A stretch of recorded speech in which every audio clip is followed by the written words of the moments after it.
ফাইনালে যখন আর্জেন্টিনা স্পেনের কাছে হারলো, তারপরে আমার এক বন্ধু ওই 4টা সাড়ে 4টার দিকে আমার এসএমএস দিল যে কিরে, আজকে তো দেখলাম যে স্পেন কিভাবে আর্জেন্টিনাকে মানে ছাগল বানাইলো। তাই বললাম হ্যাঁ রে বন্ধু, আমিও দেখলাম। তারপরে মনে হয় বন্ধু আর মজা পেলো না আমাকে খোঁচানোর, কারণ আমি তো মানে রেগে কোনো এসএমএস বা কোনো রিপ্লাই তো করিনি।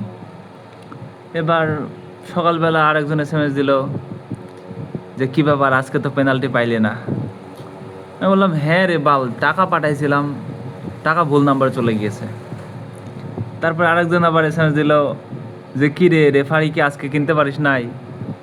আমি বললাম না রে, মেসির অ্যাকাউন্ট থেকে টাকা সব শেষ, কিছু করার নাই। তো তারপর থেকে কেউই আমার আর রিপ্লাই দিচ্ছে না, বলতে খোঁচাচ্ছে না আর কি। এখন আমি যদি জাস্ট একবার বলি যে ভাই তোমার টিম তো বট, তোমার টিম তো খেলা পারে না, তাইলে হয়ে যাবে আমার দোষ।